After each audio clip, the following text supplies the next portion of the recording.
காஞ்சிபுரம் பேருந்து நிலையத்தில் இருந்து பிற ஊர்களுக்கு செல்ல போதிய பேருந்து இல்லை என்று கூறி வாக்குவாதம் செய்த பயணி தாக்க முயன்ற நிலையில் அங்கு பணியில் இருந்த போக்குவரத்து ஊழியர்கள் இணைந்து அவரை தாக்கிய வீடியோ வெளியாகி அதிர்ச்சியை ஏற்படுத்தியுள்ளது. அந்த காட்சிகளை பார்க்கலாம்.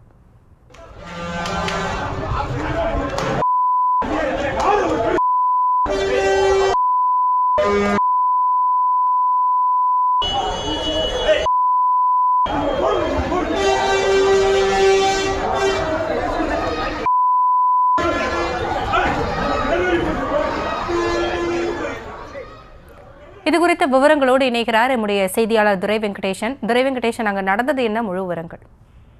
வணக்கம். இந்த காஞ்சிபுரம் பேருந்து நிலையத்திலே பயணி ஒருவரை அந்த பேருந்தினுடைய அந்த பணிமனை ஊழியர்கள் தாக்கக்கூடிய அந்த காட்சிகளானது வெளியாகி பெரும் பரபரப்பையும் அதிர்ச்சியையும் ஏற்படுத்தியிருக்கிறது.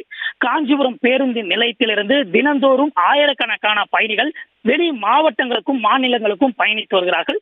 இந்த நிலையிலே இன்று மாலை வேளையிலே காஞ்சிபுரம் பேருந்து நிலையத்திலே மணிக்கூண்டு அருகே அந்த சென்னையிலிருந்து வந்த பேருந்தானது சாலையிலே நின்றதாக கூறப்படும் நிலையிலே அதனை பயணி ஒருவர் அந்த வழியாக வந்த பயணி ஒருவர் தங்களுக்கு இடையூறாக இருப்பதாக கூறி அந்த ஓட்டுநரிடம் வாக்குவாதத்தில் ஈடுபட்டதாக கூறப்படுகிறது. இந்த நிலையிலே வாக்குவாதத்தில் ஈடுபட்ட நிலையிலே அந்த பயணியை அந்த காஞ்சிபுரம் பேருந்து நிலைய பணிமனை ஊழியர்களும் அதே போன்று அங்கிருந்த ஓட்டுநர்கள் நடத்துனர்கள் பலரும் சேர்ந்து அந்த கொடூரமாக அந்த தாக்கக்கூடிய அந்த காட்சிகளானது தற்போது வைரலாக பரவி வருகிறது.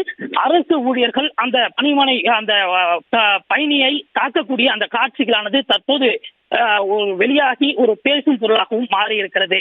இது குறித்து காஞ்சிபுரம் பேருந்து பணிமனையினுடைய அந்த மேலாளரிடம் கேட்டபோது அந்த பயணி தன்னை தாக்கியதாகவும் இதனால் அந்த ஆத்திரமுற்ற அந்த ஊழியர்கள் அவரை பதிலுக்கு தாக்கியதாகவும் கூறப்படக்கூடிய நிலையிலே இது குறித்து காஞ்சிபுரம் சிவகாஞ்சி போலீசார் தற்போது தொடர்ந்து விசாரணையை முன்னெடுத்து வருகிறார்கள்.